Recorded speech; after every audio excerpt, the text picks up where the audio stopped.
Coming up, new developments in the search for the missing Malaysia Airlines flight spurs hope. Also, new sanctions put on Russia have resulted in retaliation from Moscow. We have the latest on American reactions. And two tech corporations have settled a 7-year difference. All this and more ahead on your Friday News Update.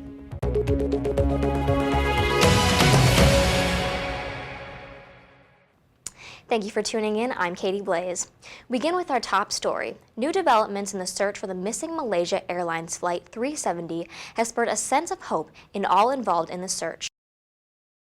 It's been an excruciating time, this endless waiting period. It's not easy when Malaysian authorities say the information that families want is information we don't have. Now, earlier we had that news conference out of Australia. I was in the ballroom of the Lido Hotel here in Beijing where relatives were watching that in Chinese translation. The atmosphere was tense. Relatives were sitting up straight, leaning forward, hanging on to every word, absorbing every detail about this potential debris. Now, after the news conference, we spoke with Mr. Wen. His only son was on that flight, and here's what he had to say about those developments. This is not confirmed. I think this is definitely not the plane. I have hope. From the very beginning, I firmly believe that everyone on board is alive. I'm just not sure where they have hidden the plane. So as you heard, some relatives are really hoping for a miracle. Now, a message wall has gone up in the hotel, and in just a couple of hours, it was covered with messages. One person said, "Dad, we're waiting for you to come home for dinner." Now, relatives have been traumatized by this endless experience, and they are just hoping for some sort of shred of concrete information, something to maybe give them a little hope. Pauline Chu, CNN, Beijing. As the situation in Ukraine escalates, European Union leaders have gathered for a 2-day summit in Brussels, and German Chancellor Angela Merkel says they will show they are ready to pass further sanctions against Russia if necessary. The EU has already imposed travel bans and asset freezes on people associated with Russia's incursion into Crimea. Meanwhile, here in the United States, the State Department has reacted to Russia's retaliation. Sanctions imposed on American lawmakers have generated a positive response.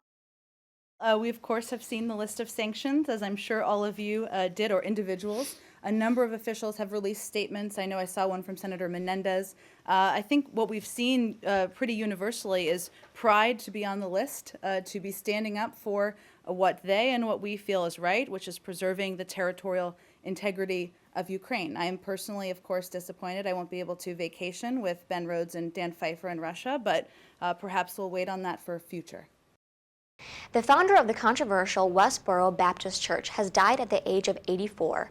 Fred Phelps founded the church nearly 60 years ago in Topeka, Kansas. A church spokeswoman says Phelps died of natural causes Wednesday night.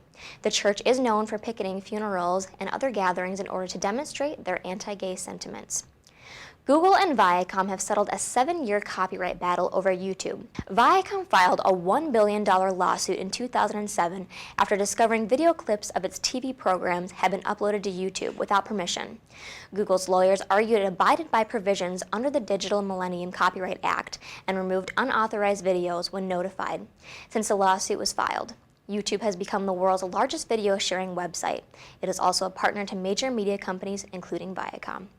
And the issue of tanning has once again stirred controversy in Kansas and Missouri. Reporter Brenda Liz Gonzalez explores the different attitudes reflecting teen tanning.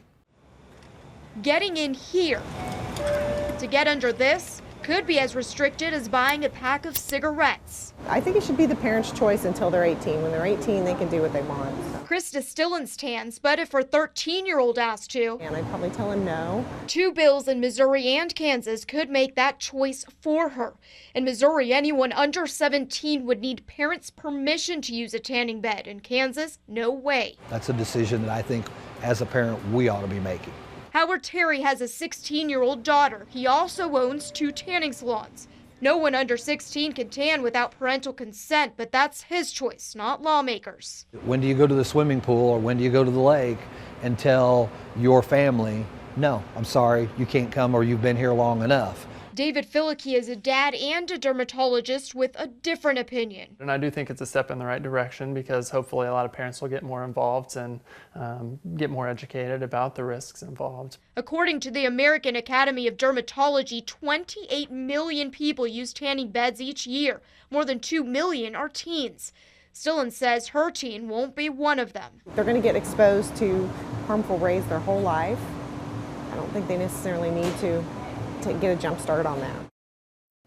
And that concludes today's news update. To keep tabs on all the latest news, weather, and sports, follow us on Twitter at ValpoVUTV, and be sure to like us on Facebook. I'm Caiti Blase. For all of us here at VUTV, have a great rest of the day.